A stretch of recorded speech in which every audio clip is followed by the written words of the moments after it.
Well, thank you very much, Mike and Dennis. I'm going to turn over next to the next paper. So the next paper examines the potential role of information disclosures as a means to improve student outcomes. Mary Steffel from Northeastern University will present that paper. That paper is co-authored with Dennis Kramer, who we just met with, Walter McHugh, and the discussant, Walter McHugh, and Nick Dukoff from Admit. And that paper will be discussed by Lindsay Allman, who's the Associate Director of Research and Knowledge Management from TCAS. Thank you. I'll turn it over to you.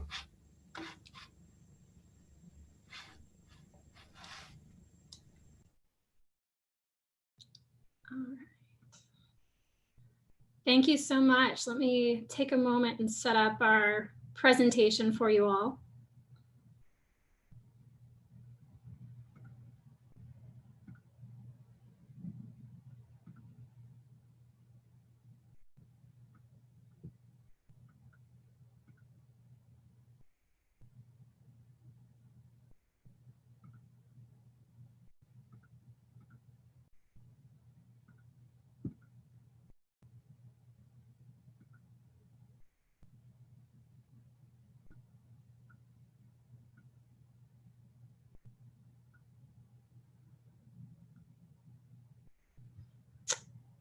All right, well, thank you again for having us participate in this incredible session.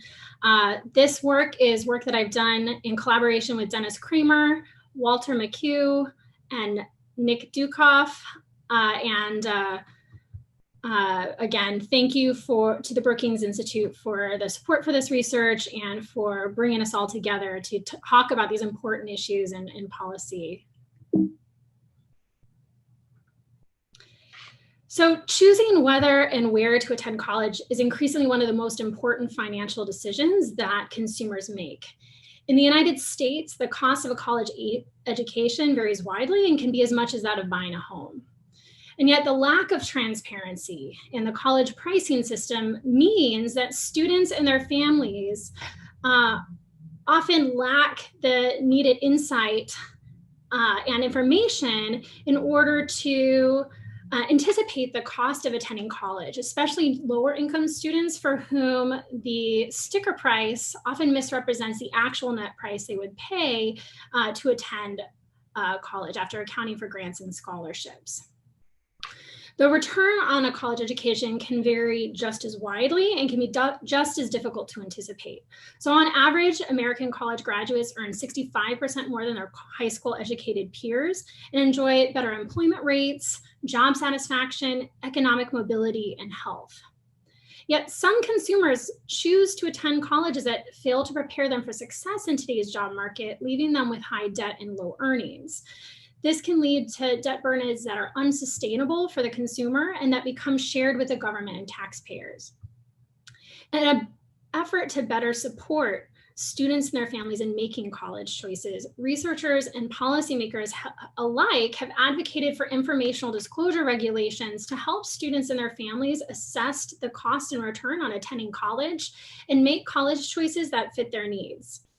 Our report examines whether policies requiring institutions to disclose information about the cost and return on a college education and guiding the way that that information is delivered, summarized, and presented are sufficient to help students and their families make college choices that are the best fit for them. So regulatory disclosure policies in education began with the Higher Education Act of 1965. Title IV of this act authorized the use of federal funding for student loans at participating higher education institutions and created a loan disclosure process for students, institutions, and lenders. The next significant milestone came with the Student Right to Know Act of 1990, which established formula and disclosure requirements for loan default rates and graduation rates for Title IV institutions. Next, the Higher Education Opportunity Act of 2008 mandated that certain Title IV institutions place a net price calculator on their public website and provide prospective students and their families with a personalized approximation of what they would pay annually to attend an institution after accounting for grants and scholarships. Then in 2012, the United States Department of Education created the college shopping sheet, which was updated and renamed the College Financing Plan in 2019. This is an optional standardized disclosure that some Title IV institutions have voluntarily agreed to give admitted students and their families in place of or as a cover sheet to the college's existing financial aid award letter. This document informs students of the total cost of attendance, the amount of grant and scholarship support they would receive, and the loan and work study options for which they would be eligible. In 2014, the Gainful Employment Rule specified that Title IV career education programs were to disclose financial outcomes of their graduates in the form of a debt to earnings ratio. The rule also set minimum debt to earnings ratio standards that programs had to meet to maintain their access to federal student loan funds. However, in 2019, the US Department of Education rescinded the Gainful Employment Rule, citing unfair treatment for for-profit institutions.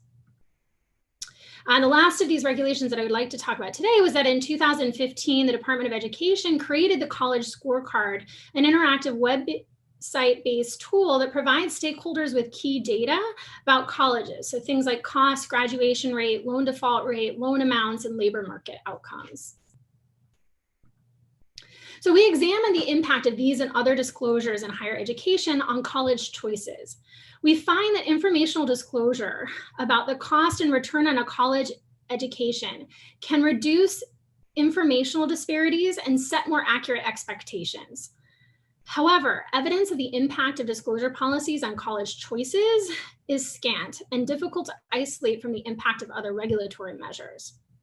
Some evidence suggests that deficiencies in information accessibility, understandability, and navigability limit the ability of existing disclosure policies on their own to enable students and their families to make college choices that are the right fit for them.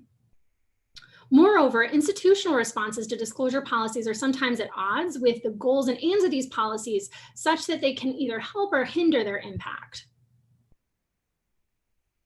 We propose the following recommendations to leverage disclosure policies to improve college choices.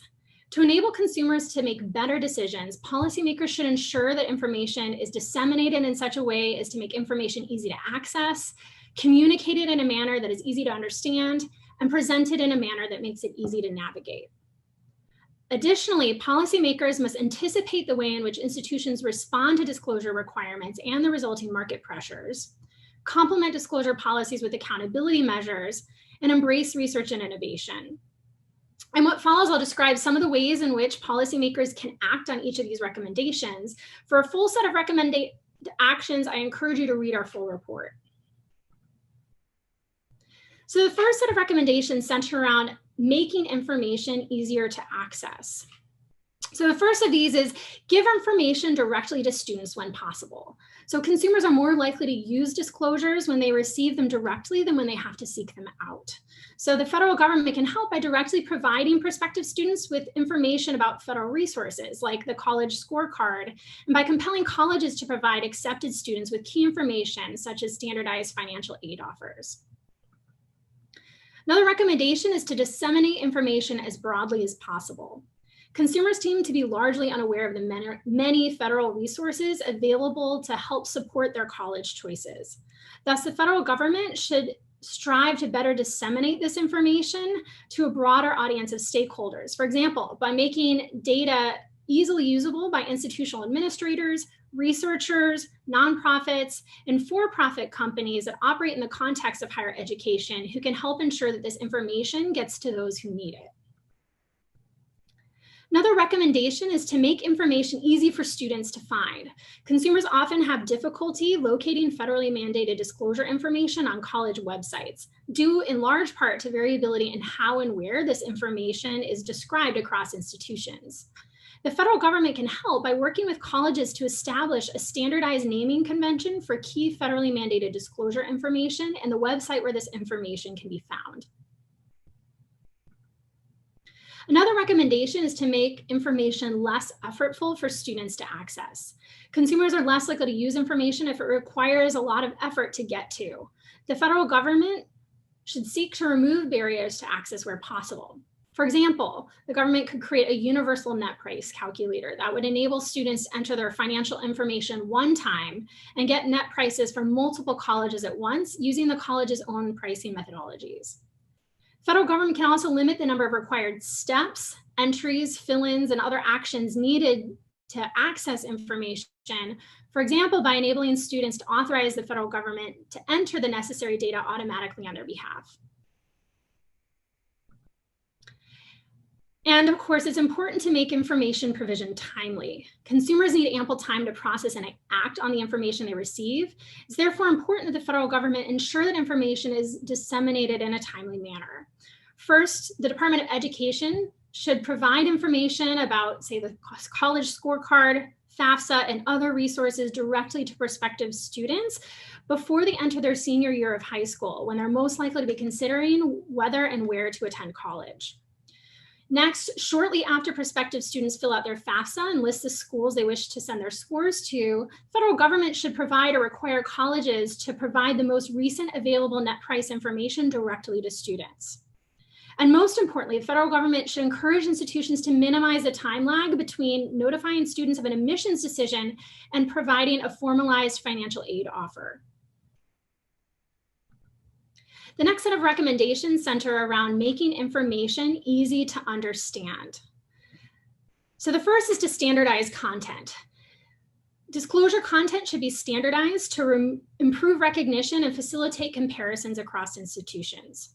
The government should ensure that federal agencies and institutions use standardized terminology for key concepts like net price, standardized presentation formats like the college financing plan, and also report data using a comparable time frame. It's also important to communicate disclosure content using plain language that's free from unfamiliar jargon and acronyms whenever possible, to ensure that consumers understand the disclosure content more easily. The federal government should work with colleges to consumer test common financial aid terms and acronyms, identify those that cause confusion, and to suggest more consumer-friendly alternatives. Disclosure content should also be simplified as much as possible. For example, the federal government could help to simplify information by aggregating information when appropriate. Just as net price calculators enable students to combine information about the cost of attendance and estimated grants and scholarships to estimate their own net price, the Department of Education should develop additional calculation aids that can help students to simplify information about the cost of college, things like the Informed Borrower tool or the Loan Simulator tool. Our next recommendation is that the federal government should also invest in ways to make its higher education resources more customizable to the individual student. Although some information on the college scorecard can already be tailored to the characteristics of individuals, there's a lot of room for improvement. For example, the college scorecard user interface should enable students to input additional criteria like state residency, test scores, or fields of study, and see customized estimates for additional outcomes, things like graduation rates, typical earnings, or typically monthly loan payments. Our third set of recommendations center around making information easy to navigate. The way in which the information is organized and presented to consumers can play an important role in shaping the decisions that they make. The federal government should seek to ensure that resources like the college scorecard organize information in a meaningful way. One way that they can do this is by choosing meaningful default criteria for categorizing and sorting colleges within the college scorecard. For example, by grouping colleges into 4-year, 2-year, and certificate programs, and within those groups, ordering colleges based on either multiple criteria, like a ranking system based on cost, earnings, debt, and graduation rates, or a single high priority criterion, like cost. Another way that the federal government can help is by expanding the options available for sorting and filtering colleges and making it easier for students to save their sorting and filtering settings in search results. Presenting information in a manner that enables side-by-side comparisons can also help consumers to more easily determine which option is best for them. One example of a way that the government can help is by better facilitating college comparisons within the college scorecard. The college scorecard allows students to compare up to 10 colleges at a time in graphical format and with some customization options. This can be improved by enabling students to view side-by-side comparisons of a greater number of customized attributes, so like salary range by field of study. The federal government can also facilitate college comparisons by requiring greater standardization of institutional disclosures like net price calculators and student financial aid offers. It's also important to help consumers contextualize and interpret the information they receive by offering meaningful reference points, comparisons, and ranges of possible values. Prior to the recent redesign, the college scorecard and the college financing plan both help students to contextualize information by situating some attributes like costs on scales showing low, medium, and high, and by comparing other attributes like loan default rates to national averages. We recommend a return to providing contextual information to ensure that students have a frame of reference for interpreting the information that they receive. Our next recommendations center around anticipating firm responses. It's important that policymakers consider how consumers' choices might be affected by the way in which institutions respond to disclosure requirements.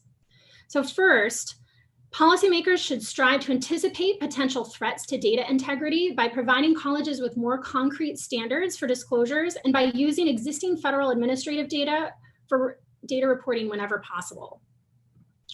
Policymakers should also strive to anticipate and minimize strategic enrollment pressures. For example, disclosure policies that emphasize student outcomes without accounting for student characteristics could disincentivize institutions from enrolling students from traditionally low-performing groups. Supplementing student outcome metrics with information about student characteristics or social and economic mobility, breaking down these metrics into different subgroups, or incorporating risk adjustments into these metrics could help. It's also important to complement disclosure policies with additional accountability measures. One mechanism for holding colleges accountable is by incorporating disclosure compliance into their accreditation process. Another mechanism is by tying disclosure compliance to monetary incentives, like access to Title IV funds. And a third mechanism is by applying non-monetary penalties, like including alerts or flags and tools like the college scorecard for institutions that fail to comply with disclosure requirements. And finally, policymakers should embrace opportunities for additional research and innovation. Additional research is needed to evaluate the effects of disclosure policies. Future research should prioritize measuring behavioral outcomes rather than just comprehension, testing outcomes in the field rather than in the lab, and conducting randomized controlled experiments to establish causality. Policymakers should also regularly conduct usability testing and update federal disclosure tools accordingly. To conclude, disclosure is helpful, but it's not sufficient. While there's evidence that existing disclosure policies have helped to reduce information gaps, there's little evidence that disclosure policies on their own can enable students and their families to make college choices that best meet their needs. To better support college choices, policymakers must not only ensure that institutions provide students and families with the information that they need, but also that the information be easy to access, understand, and navigate. Policymakers must ensure accurate data reporting and avoid reporting requirements that perversely incentivize strategic enrollment pressures.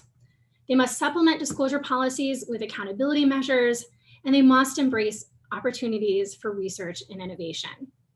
So thank you so much. At this point, I wish to invite our discussant to provide some perspective on this as well.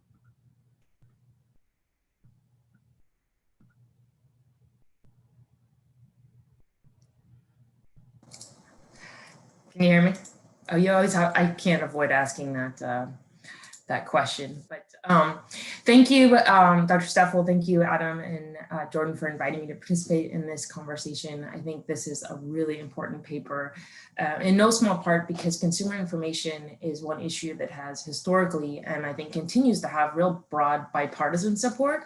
So there's a real opportunity for policy change in this space.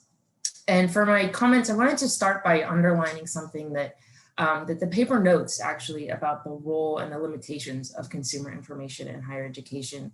I think that it's fair to say that research suggests consumer information may in fact be able to support college choices, including where students apply and how they pay for it. But I think it's also important to not lose sight of the fact that college choices are the result of a number of factors, including real structural constraints for which more or even better information really isn't a solution. We know from affordability research that far too many students face college costs that simply exceed their financial resources and the aid offered to them.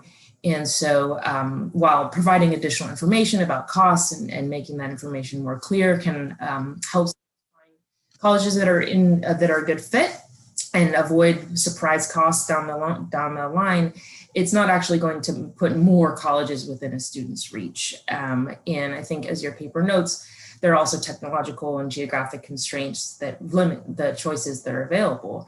And I say all this I say all this to the extent that we are looking at consumer information to support students, which is a really important endeavor. I think we need to be clear about the problem we think more information or more clear information is going to solve, and for whom, especially when there are a number of studies suggesting that not all students respond to the same information in the same way. And I think further servicing those differential constraints and the differential responses and their implications for equity in higher education may help the paper be even more useful to policymakers.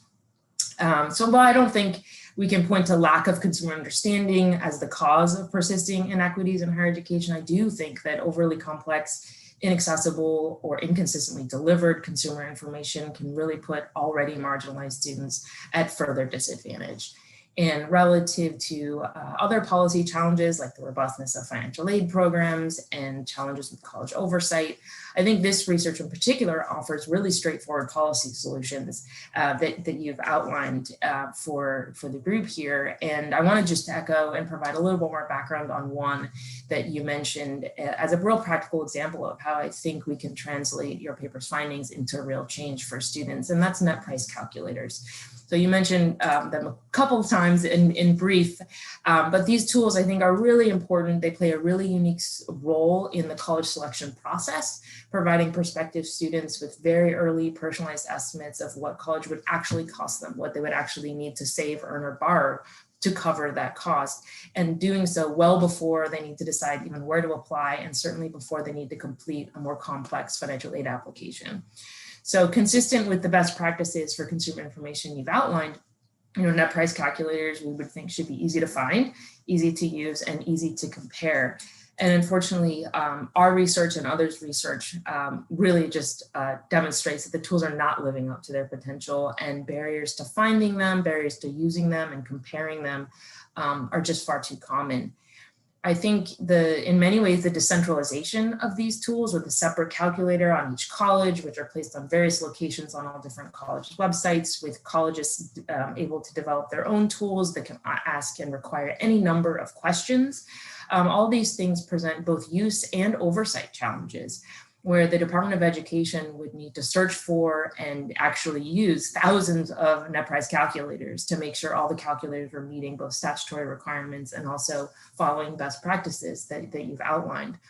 And so that decentralization also means that even if students can easily find these calculators, they need to complete multiple sets of questions multiple times to make that comparison that they're after. So really to help net price calculators fulfill their potential, the solution you've offered of a central portal for calculators where a student can answer just one set of questions just once and see results for any number of colleges is a really important opportunity for policymakers. And I thought that was a great example of a real research-based solution that your paper offers that actually has a real potential to become reality. And the other thing I wanted to highlight was the college scorecard website is another thing that you were able to mention a couple of times in your presentation and certainly go into further detail in the paper. But I think important to highlight here, given the Department of Education's prioritization of consumer information broadly, specifically through the college scorecard tool, and doing so in the context of pulling back or even eliminating regulations that previously worked alongside those transparency efforts. And here I wanted to throw the question back to you to maybe take a little bit more time to offer your thoughts on how the changes the administration has made to the scorecard align or don't align well with the best practices that you've identified in your review of the literature. And as a second part, perhaps you could speak to the broader implications of those changes in light of current oversight policies, specifically, in what ways might the watering down of more concrete accountability and oversight efforts change how we think about what information students need and how that information should be presented? Thank you. I think those are really important questions. So a couple changes with the redesign of the college scorecard that I think are notable are, one, there is an increase in personalization. The redesigned scorecard does allow for program level outcomes to be examined by consumers, which I think is a nice step in the right direction. Mm-hmm. At the same time, I think we actually stepped back in terms of the navigability of the information that's provided. The new scorecard and the redesign really decontextualize a lot of information that used to be provided alongside with meaningful reference points and comparison standards. And so I think that leaves students at a disadvantage when they're trying to interpret the numbers that they're seeing and how those compare to, say, national averages, or if we're talking about student outcomes like earnings, how those might also compare to high school students if they did not go out and get their college degree. In regard to your second question about,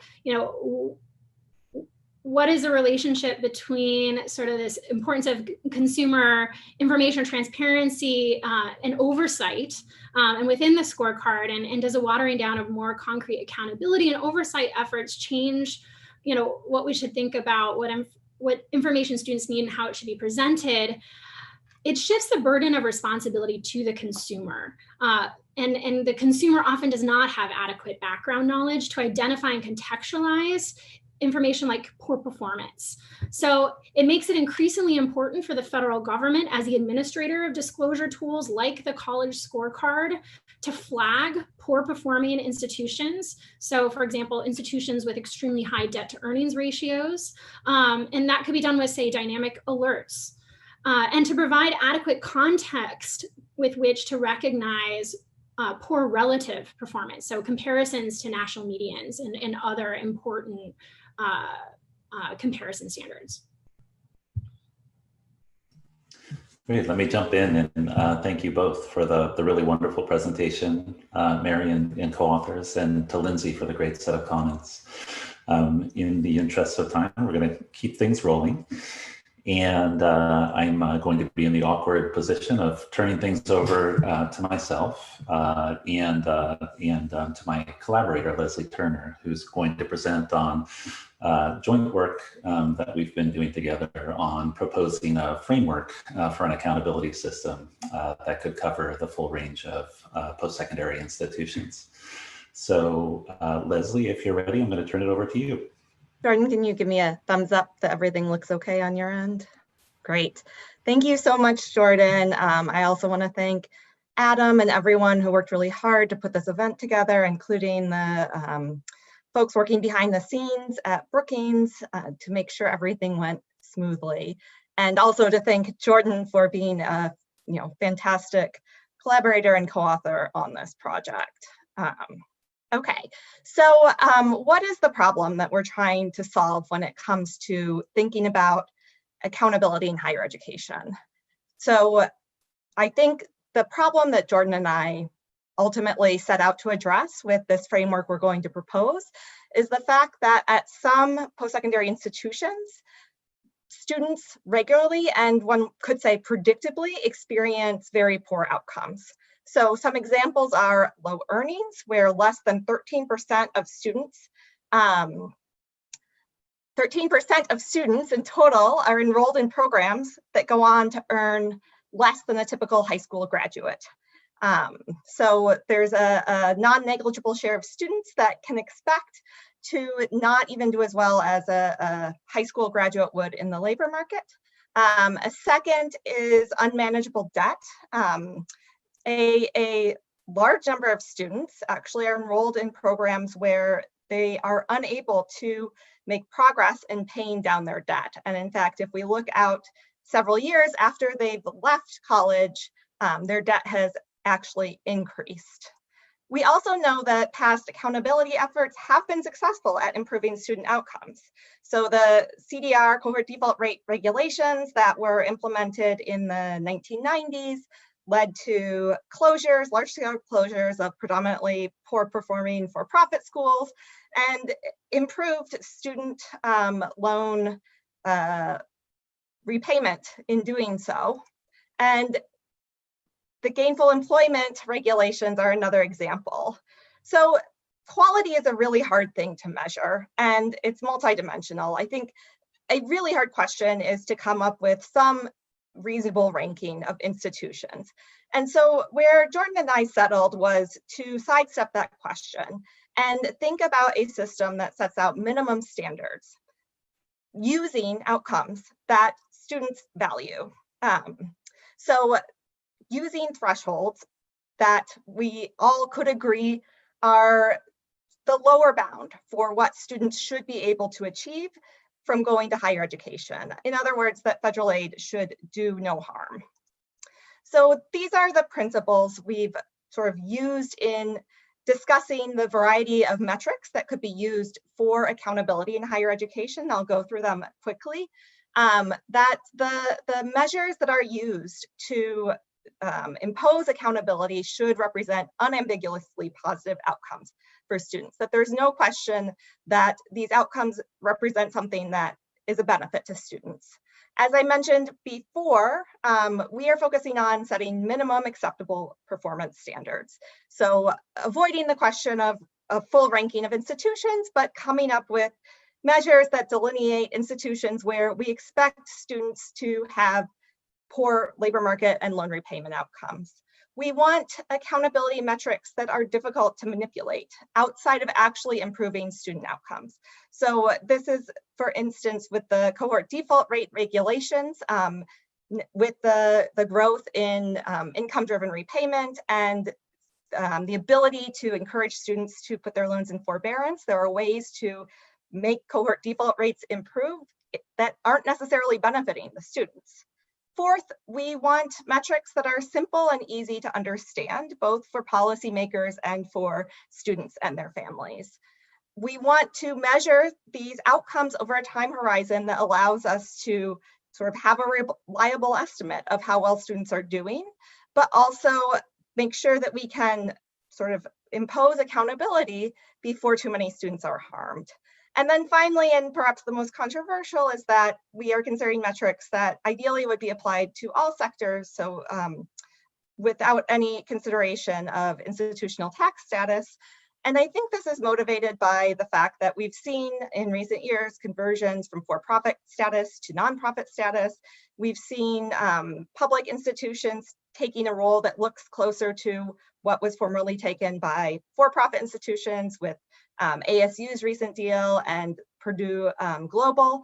And so we think that focusing on tax status may be too narrow of a focus to make sure that institutions are serving their students well.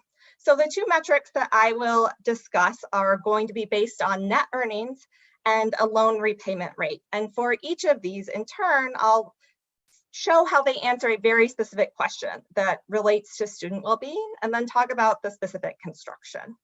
So for the net earnings premium, we're asking the question, can at least half of the former students in this school or in this program expect to earn more than the typical high school graduate after accounting for their education costs?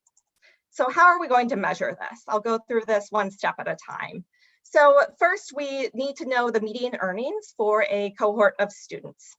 And we are focusing on a 3-year time horizon. This is sort of, we've looked at data, and this is where earnings tend to become more stable, and the correlation between other outcomes like debt repayment at 3 years is highly correlated with debt repayment at later points. And we also are including non-completers in this measure, but note that it is conditional on students working. So this is just among students that have earnings. So this is median earnings of exiters from a particular program, and from this we subtract median out-of-pocket costs. So this is the median of total costs that students who enrolled in this school or program paid out of pocket, specifically tuition and fees net of grant aid.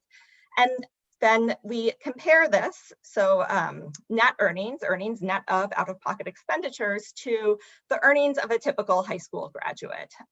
So median high school graduate earnings, we focus on all high school graduates that are between the ages of 25 and 35. For this metric, we also include students who are unemployed and students who are not in the labor force. I think that sort of this creates an automatic adjustment in this metric for the business cycle. And we look at high school earnings specific to the state that an institution is in to account for regional fluctuations. And for predominantly online institutions, we propose looking at the national average. Okay, so this metric would actually require additional data being collected, in particular the out-of-pocket costs, but we believe this could be achieved through sharing information from a tax form the IRS collects with the Department of Education. Okay, let's talk about the loan repayment rate. So this metric answers the question, can a cohort of borrowers as a whole reduce their outstanding student loan debt by at least $1 within 3 years of entering repayment? How are we going to measure this? So we're going to take the balance of a cohort of exiters. This again includes non-completers. And we will follow this cohort of students 3 years later and look at the sort of ratio of their overall balance at 3 years to the balance at repayment, excluding borrowers in statuses where we might expect them to not be making progress on their debt. Okay.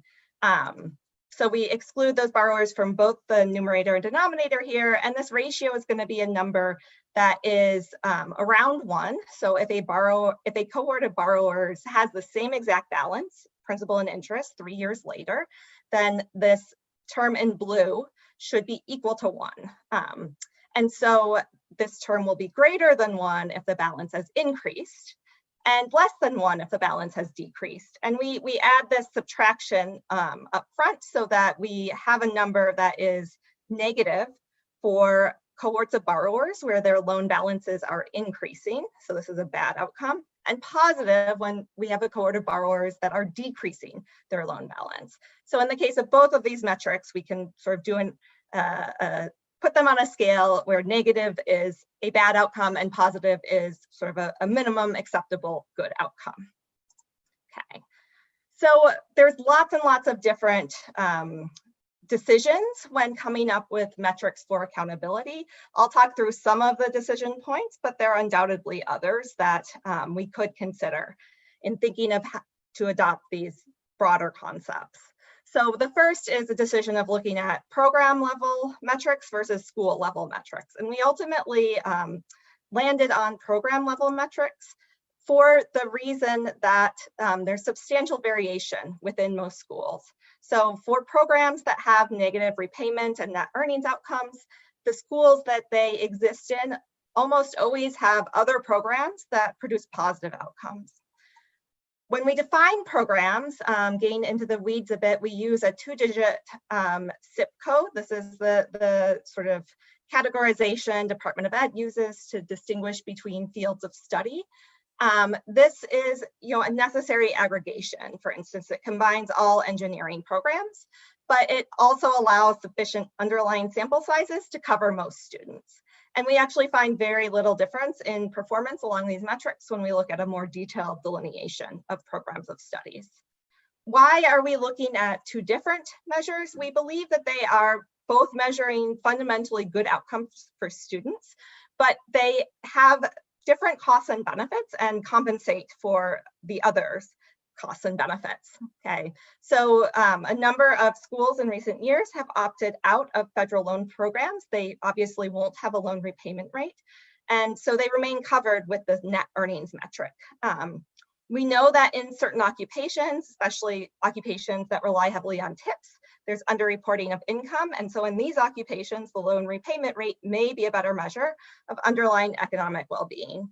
And then both of these, we believe, provide incentives for institutions to work to reduce out-of-pocket costs, in addition to improving economic outcomes for students.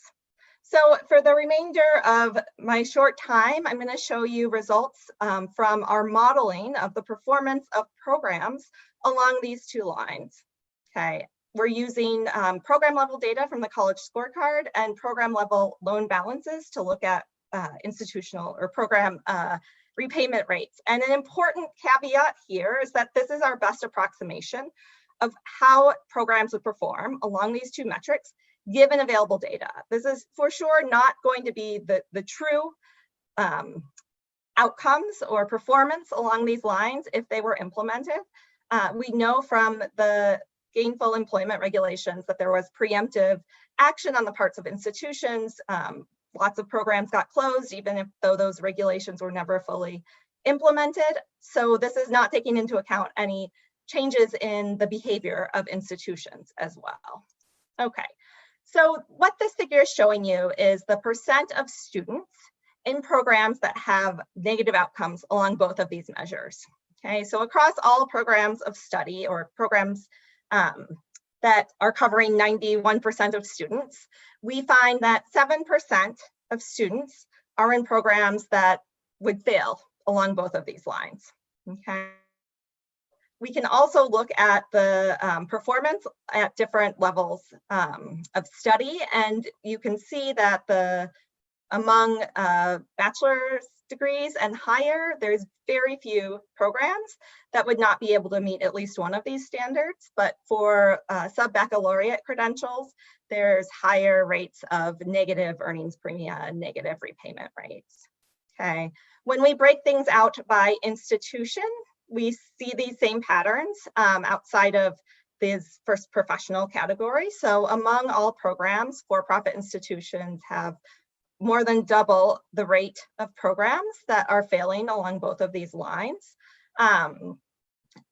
But interestingly, when we look at these sub-baccalaureate credentials in particular, we see similar performance between nonprofit and for-profit institutions, further motivating our sort of point that tax status is not necessarily an indication of student outcomes. So let's focus back on the 7% of all students that we predict to be in failing programs. What does this mean for students? So we estimate that this is over 500,000 exiters, students leaving programs every year. At exit, they owe $6.2 billion in student loans. The balance grows another $200 million in the 3 years. And we estimate that these students paid a total of almost $7 billion in out-of-pocket costs. But importantly, 2 out of 3 of students in these programs with negative earnings premia and negative repayment rates are attending a school that has at least one other program that produces positive outcomes along these lines. So this is not, as I'll show you in the next slide, this is not a situation where the programs with negative outcomes along these in a small set of schools. For the most part, there's a large amount of variation within schools that have at least one program that doesn't meet these 2 standards. Okay, so let's look now at schools. So we're looking at schools rather than programs, and we're looking at the share of all institutions that have no students in failing programs. So about 79% of colleges would have no programs that have negative earnings premia, negative repayment rate. About a quarter of institutions would have programs that fail along these 2 lines and contain a quarter of their students. And only 7% of institutions have all failing programs. What does this look like across the distribution of different sectors? So we can see in the public and nonprofit sector, the vast majority of institutions have the majority of their students in programs that have either a positive earnings premia or a positive repayment rate or both. So, in these schools, the majority of students are attending programs that produce good outcomes. And only in a small number of schools in these sectors are all of the programs not meeting these standards.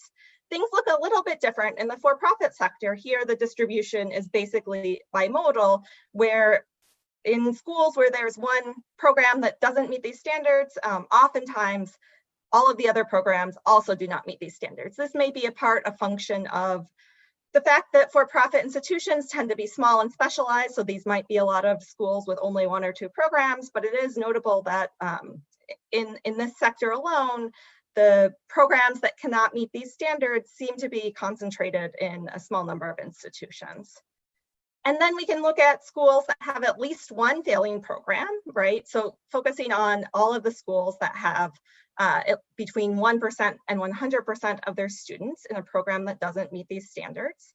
In the public sector, only 10% of schools that had at least one program that wouldn't meet these standards had more than 90% of the programs fail. So again, within the same institution that students in these programs are attending, there are other options that would produce better outcomes. This is not the case in the for-profit sector. So before I end, I want to give a plug for a data visualization tool that Jordan and I have in the works. So what I'm showing you is a screenshot from this tool, and it shows a scatter plot with a lot of different points. Each of these are representing a program where that program falls is based on the repayment rate and the net earnings premia of that program. So all of the programs in this particular quadrant would be the ones that fall into those 7% of failing programs. And what we want to be able to do with this tool, in addition to being able to focus in on specific credential levels, specific fields of study, is to also allow functionality to move these components of the two metrics up and down. So look at, for instance, if we were to base the earnings premia on the 25th percentile of high school earnings or the 75th percentile of high school earnings, which programs would that affect? How many programs would that affect? So keep a lookout for this. We hope to have it ready for the public in the next few weeks. Thank you so much.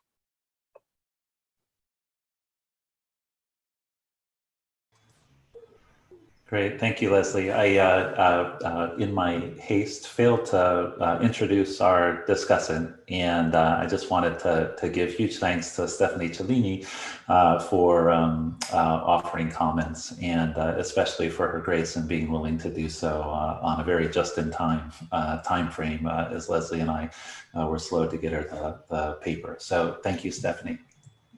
Well, no problem. And thank you so much for having me. I enjoyed looking this over and learning more about what you guys just presented. It is fantastic, a really great discussion, really promising ideas. And I really commend you on your modeling, given the data limitations, especially. That was really impressive. And I think what you guys have done here is really exciting. And I can't wait for that visualization tool. Sounds very cool. So I wanted to start by talking a little bit about the principles for a good accountability measure. I really, really like them in general. I might quibble with, maybe one at the end about we might potentially need different standards for different types of degrees or programs or tax status or something, but I see where you're going with it. One thing that was not on there is that I don't know if there's a way, I don't know if this fits in your principles and how exactly you want to say this, but that we want to be careful that metrics should not be largely driven by student demographics. I don't know if there's a way to kind of say that in some way, that we may not want to disproportionately harm institutions or programs that serve large shares of low income students and students of color simply because of student demographics rather than their performance. So, and again, kind of saying this more weakly or saying this a different way, we don't want to generate incentives for institutions to deny admission to any particular groups of students. So that's kind of something that I was kind of mulling over in my head. And to that end, I'd like to see more discussion of how HBCUs and other MSIs fare on these measures, and just breakdowns of how institutions and programs fare by their student demographics.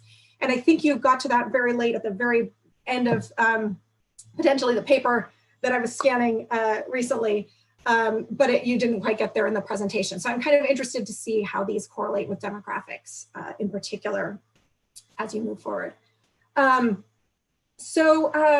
about the earnings metric next, I think high school earnings are really promising. I think there's a lot here to go with and to start in on. I have advocated for some kind of high school earnings benchmark, especially for short-term certificate programs in the past.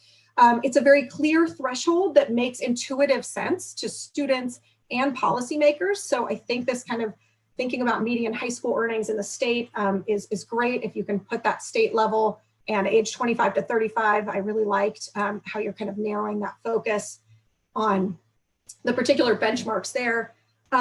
It seems clear to me that if you want to call yourself a post-secondary program, you should be generating earnings or net earnings beyond what students would get in high school. And if you want to have access to federal student aid for post-secondary education, that seems like a good selling point there politically, and it seems like a nice kind of natural threshold in some way. So I do really like that. I think it's critical to consider the non-completers as you do. So I really appreciated that's in that metric.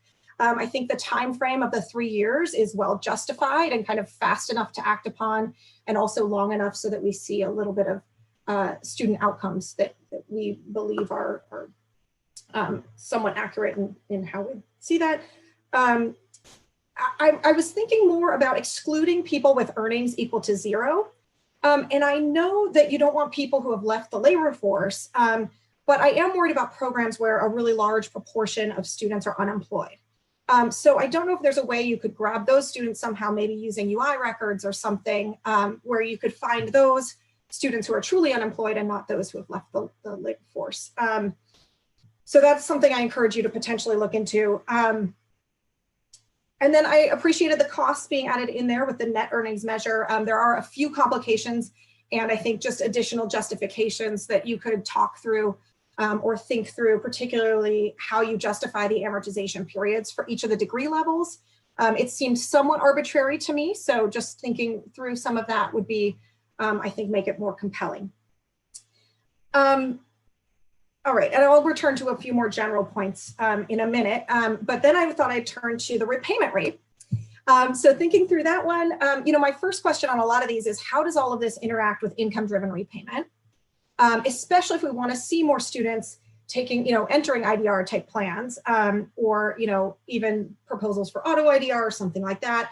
Do we want to think about adjusting this, or how does it kind of interact? The second thing I always think about with repayment rates is this kind of cohort-based measure, really pooling students, and anytime you have that pooled measure, I do think about, it's taking a little bit away from, what's the number of students or the proportion of students on an individual student basis, how are those students doing?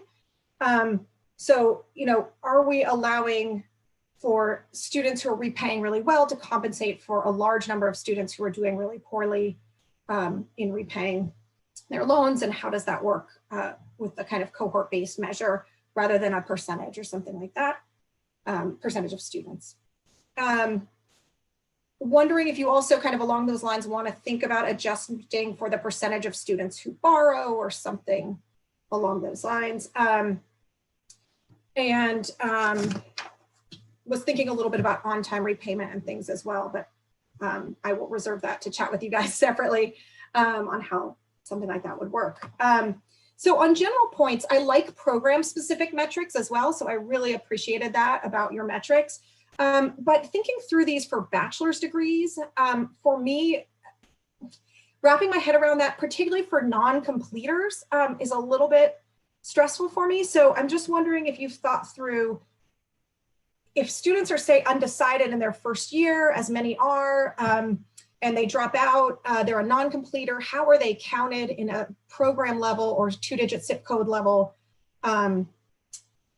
repayment rate or net earnings metric. If you did a year in one major and then you switched right at the last minute, right before you decided to drop out, how is that counted? Would a school lose their eligibility for Title IV for a whole zip code, based on some students who had just recently switched? I'm imagining all these scenarios where it gets a little bit hard to pinpoint exactly the programs that students are in, especially at the bachelor's level when students are taking 4 years and they're not enrolling in a specific program, as they are often at for-profits or at other certificate programs. You're enrolling in the exact program when you enter. Then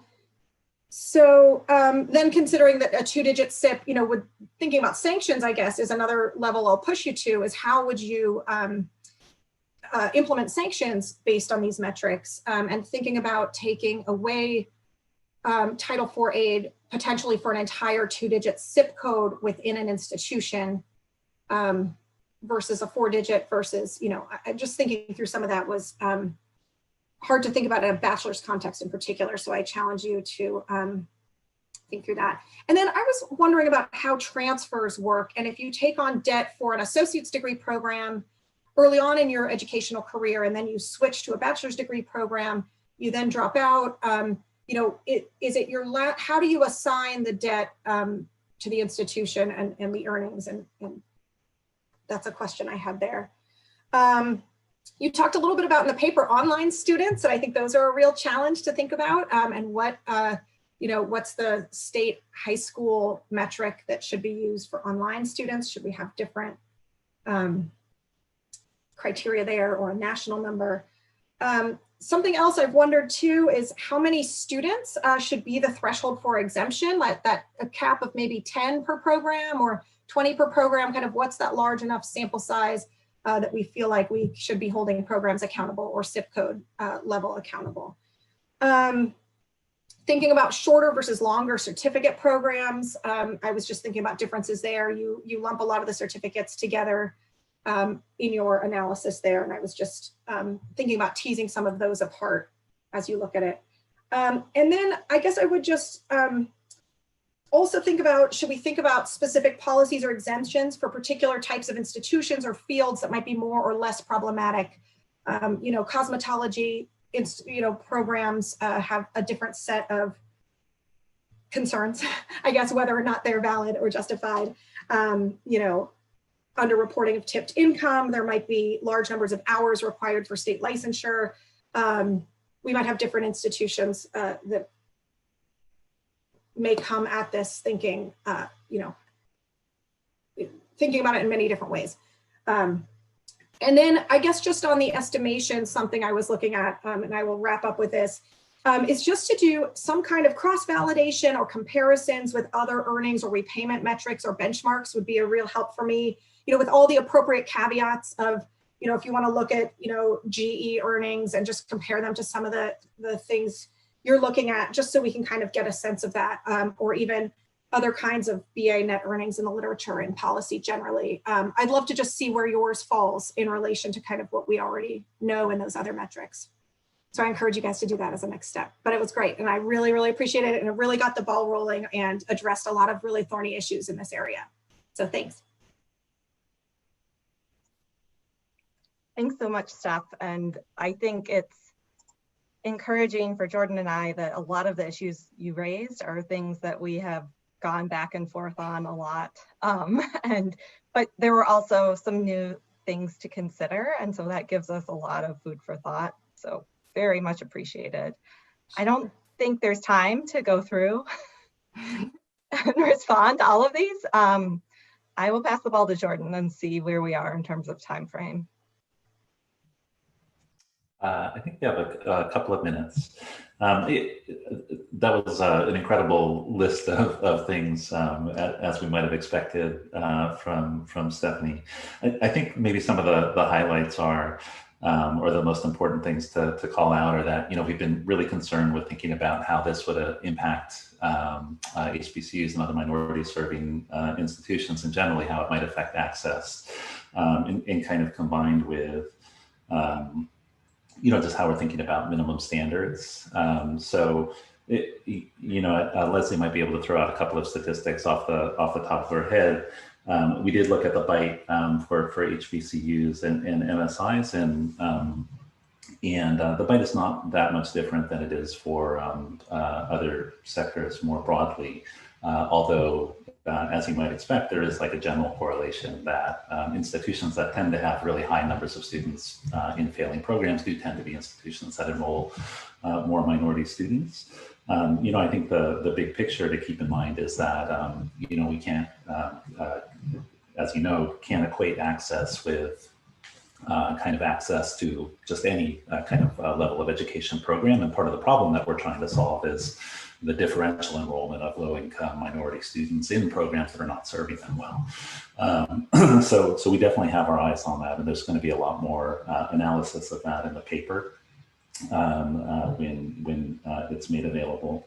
One other thing that was kind of near the top of your comments is just thinking about capturing unemployed students in any kind of earnings metric. It's just such a thorny issue because in tax data, it's just hard to really tell whether non-employment is really unemployment versus non-employment. We know kind of generally that most people who are not employed are out of the labor force. And so it's kind of tricky to penalize an institution for the kind of full set of people who aren't employed at any given point. I think it probably makes sense in some programs like short-term certificate programs and other kinds of programs that really are very explicitly employment oriented.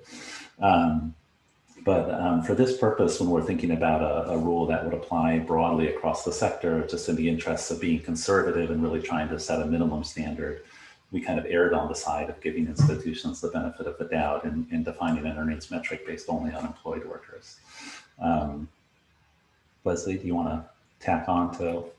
Sure. So I'll just throw in a quasi statistic. So we were absolutely, concerned about the bite in terms of different institutions, minority serving institutions, HBCUs, as Jordan mentioned, and in terms of sort of the share of students in a given institution that are in a program that would fail both of these measures, the HBCUs are somewhere between the publics and the nonprofits. So they look better than the publics. They don't look as good as the nonprofits, which actually makes sense because they are a mix of public and nonprofit institutions. I think the majority of HBCUs have either no programs that would get dinged along these lines or, some small percentage of programs. And overall, I think it's worth reiterating. We were surprised at the relative amount of variation within a given institution, that most programs that don't look so good along these lines are in institutions that have a lot of programs, even at the same credential level, that do look good along these lines. I think, let me think about some of your other comments. In terms of access, I totally hear you. We don't want to create adverse incentives to not admit certain students. We're very concerned with incentives. I think the fact of the matter is, if you look at where this would bite, it's almost completely non-selective institutions that aren't sort of not admitting any students. And so I think in terms of, I will leave it there.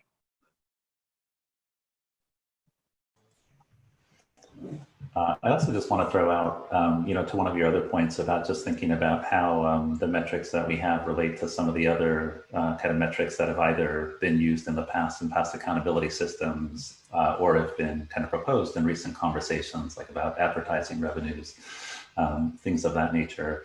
For the visualization that we're putting together, we're hoping to kind of allow users to experiment with, setting thresholds based on these other kinds of metrics that are out there and kind of seeing how all of these things compare to one another, what kinds of programs are kind of identified by different sorts of metrics, and hopefully just creating a tool that allows people to really see what the impact of some of these different policy options might be. In that regard, I really want to shout out Leonardo Restrepo, who's a wonderful Teachers College graduate student who's been helping us with the visualization so far. But more to come on that front, and hopefully we'll have it ready when the paper is released. Let me turn it over to Adam. But thanks for your comments, Steph. Thank you. Yes, thank you. Thank you all for the presentations and for the discussions. It's my job to close this out. So I just wanted to say thanks to our advisory board who's helped identify these topics.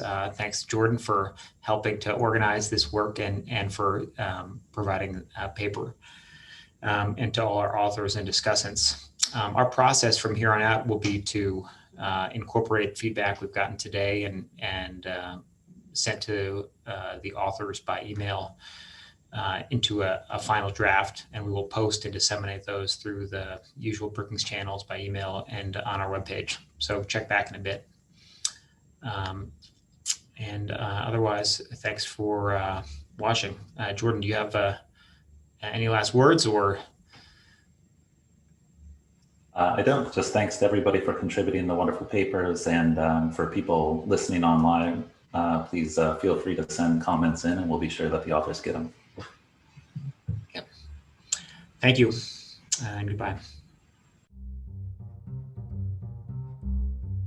Thanks for watching. Be sure to like and subscribe for more videos from Brookings.